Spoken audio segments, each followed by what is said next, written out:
Assalamualaikum warahmatullahi wabarakatuh. Selamat pagi. Apa kabar anak-anak? Hari ini bertemu kembali dengan saya dalam video pembelajaran kelas 7, IPA kelas 7 semester 2 bersama saya Fadila Fitriana Sari, Sarjana Pendidikan.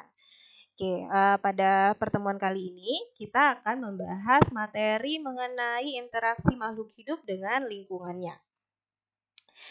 Nah, sebelum kita belajar mengenai interaksi makhluk hidup ya, kita harus tahu dulu apa sih pengertian dari ekologi dan ekosistem. Kalian pasti sering mendengar ya, ekologi itu adalah ilmu atau suatu cabang ilmu biologi. Logi itu artinya adalah ilmu. Jadi ekologi adalah cabang ilmu biologi yang mempelajari hubungan timbal balik makhluk hidup dengan lingkungannya. Sementara ekosistem adalah suatu sistem hubungan timbal balik yang terbentuk antara makhluk hidup dengan lingkungannya. Jadi artinya ekologi adalah cabang ilmu biologi yang mempelajari mengenai ekosistem. Nah, ekosistem memiliki dua komponen, yaitu komponen biotik dan komponen abiotik. Pertama, kita akan membahas terlebih dahulu mengenai komponen biotik. Komponen biotik ini ada terbagi menjadi tiga, yaitu produsen, konsumen, dan dekomposer.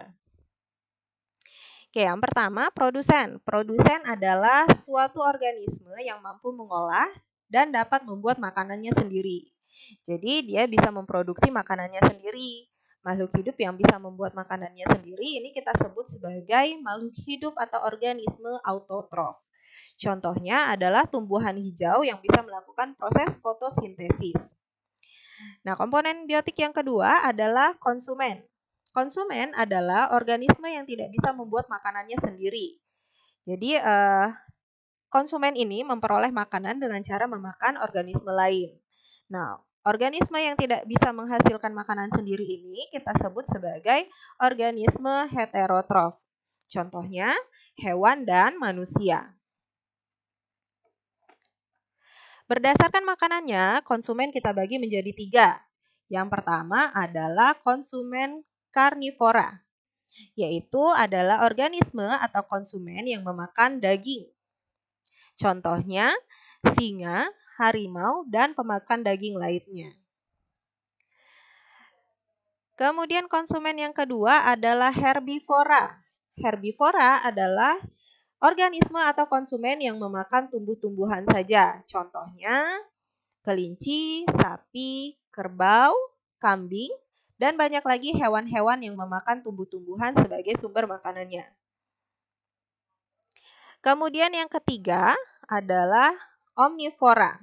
Omnivora ini adalah organisme yang memakan baik daging maupun tumbuhan. Contohnya orangutan, kemudian manusia, tikus, dan lain-lain. Nah, itu tadi 3 jenis konsumen. Berikutnya adalah komponen biotik yang ketiga, yaitu dekomposer atau pengurai. Dekomposer atau pengurai adalah suatu organisme yang berperan dalam proses penguraian sisa organisme lainnya. Jadi, organisme atau makhluk hidup yang sudah mati harus diuraikan untuk menjadi sumber hara di dalam tanah bagi tumbuh-tumbuhan. Contoh dari dekomposer adalah bakteri, cacing, dan jamur. Baik, selanjutnya komponen ekosistem yang kedua adalah komponen abiotik. A artinya tidak, bio artinya hidup. Jadi komponen abiotik berarti komponen yang bukan berupa makhluk hidup. Jadi komponen abiotik ini merupakan benda tak hidup, tetapi sangat berperan penting dalam kehidupan semua makhluk hidup yang ada di dalam ekosistem. Contohnya sinar matahari yang berfungsi penting sekali untuk proses fotosintesis pada tumbuhan.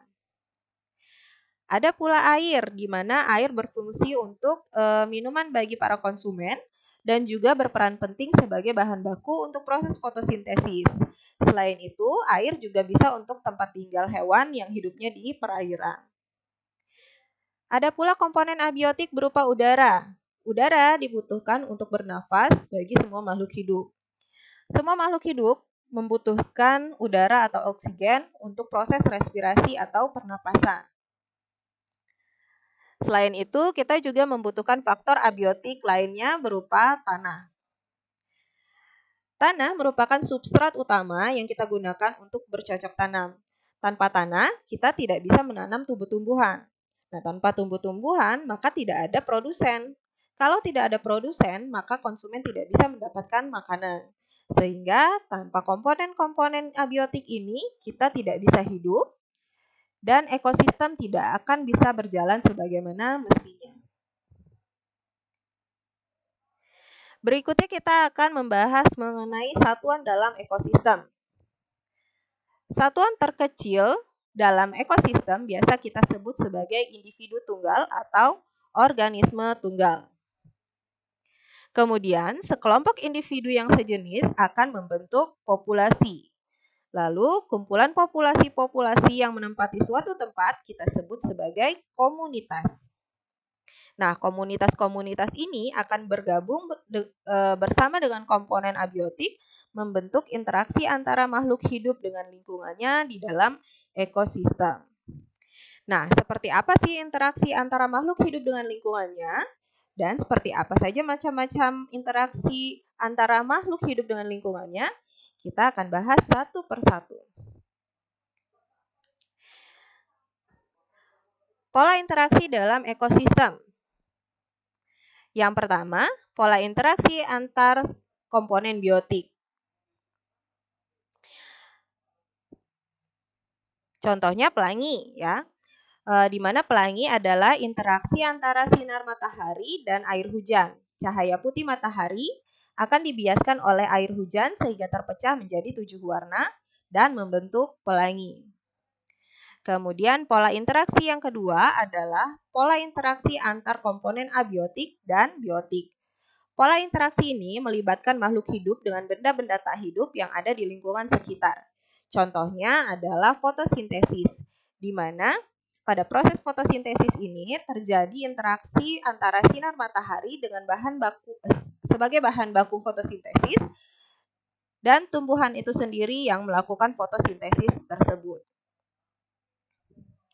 Kemudian yang selanjutnya pola interaksi antar sesama komponen biotik. Nah, pola interaksi antar sesama komponen biotik ini terbagi menjadi dua. Yang pertama adalah pola interaksi antar komponen biotik dalam satu spesies atau biasa kita sebut sebagai interaksi intraspesifik.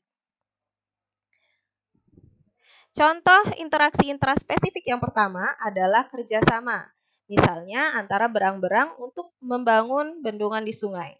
Jadi sesama berang-berang akan saling bahu-membahu bekerja sama membangun bendungan di sungai itu. Kemudian ada juga interaksi intraspesifik yang kedua yaitu kompetisi. Kompetisi merupakan persaingan antar individu-individu dalam satu spesies. Contohnya adalah persaingan dalam berburu makanan dan mencari pasangan. Kemudian pola interaksi intraspesifik yang ketiga adalah kanibalisme. Kanibalisme adalah peristiwa saling makan-memakan sesama individu sejenis dalam satu spesies. Kanibalisme terjadi pada populasi ikan lele atau ikan hiu macan yang saling memakan sesamanya terutama pada saat kekurangan makanan. Kemudian yang kedua, pola interaksi antar komponen biotik dalam spesies berbeda atau biasa kita sebut sebagai interaksi interspesifik. Interaksi interspesifik yang pertama adalah simbiosis mutualisme. Simbiosis mutualisme adalah suatu hubungan dua jenis individu yang saling memberikan keuntungan satu sama lain. Contoh dari simbiosis mutualisme adalah antara jamur dan akar pohon pinus, di mana jamur mendapatkan makanan dari pohon pinus, sedangkan pohon pinus mendapatkan garam, mineral, dan air lebih banyak jika bersimbiosis dengan jamur.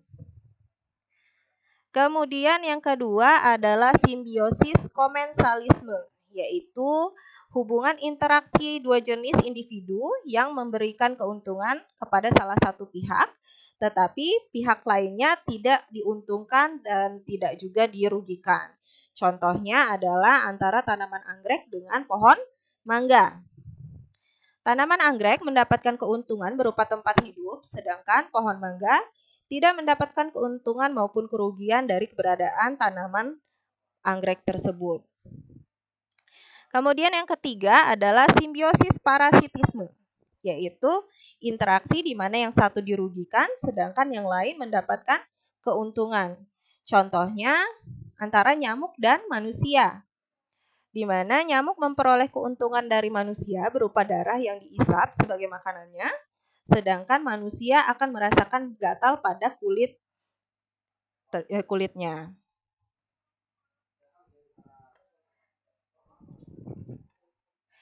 Oke, selanjutnya kita akan membahas mengenai rantai makanan.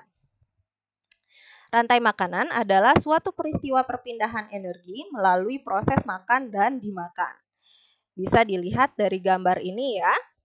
Tumbuhan sebagai produsen dimakan oleh hewan atau konsumen herbivore. Kemudian hewan herbivore ini dimakan oleh hewan karnivor ya sebagai konsumen tingkat 2.